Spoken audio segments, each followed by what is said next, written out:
അതിനു വേണ്ടിയുള്ള എന്റെ പരിശ്രമം. ഇതൊക്കെ തന്നെയാ എന്നെ ഇവിടെ വരെ എത്തിച്ചത് രോഹിത്തെ. അവിടെ ഞാൻ വാറ്റുചാരായ ഒഴുക്കണമെന്ന് പറഞ്ഞാൽ ഒഴുക്കിയിരിക്കും. വ്യഭിചാരശാല ആക്കുമെന്ന് പറഞ്ഞാൽ അതും ഞാൻ ചെയ്യും. പകയുടെ പര്യായമാണ് സുസ്മിത. വെട്ടൊന്ന് മുറി 2. സത്യഭാമയെ തകർക്കൂന്ന് പറഞ്ഞു, തകർത്തു.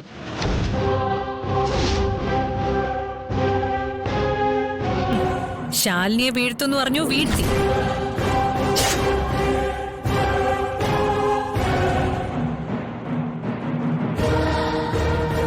ഇനി ആര്? സുസ്മിതയുടെ ലിസ്റ്റിൽ കേറിക്കൂടാൻ ഭാഗ്യമുള്ള ആരാ ഇനി ഉള്ളത്?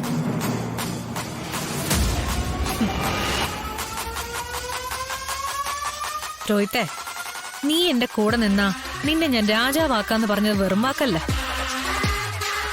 ഇത്രയൊക്കെ എത്തിക്കാമെങ്കിൽ എനിക്കതും നിസ്സാരമായിട്ട് ചെയ്യാൻ പറ്റും. പക്ഷെ നിന്റെ ഈ 2 വഞ്ചി കാല് ചവിട്ടിയുള്ള പരിപാടി ഉണ്ടല്ലോ, അതായത് എന്റെ ഒപ്പം നീ നിൽക്കുന്നുണ്ടെങ്കിൽ പറഞ്ഞത് ഞാൻ നടത്തും. സത്യഭാമയുടെ വീടിന്റെ നാഥനായി അവിടുത്തെ രാജാവായി നിന്നെ ഞാൻ വാഴിക്കും. നിൽക്കുമെന്ന് ഉറപ്പുണ്ടെങ്കിൽ നീ ഇപ്പൊ എനിക്ക് വാക്ക് തരണം.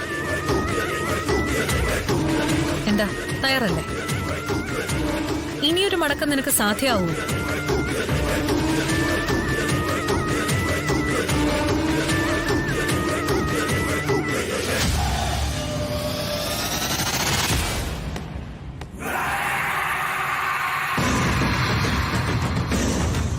കൊള്ളാം.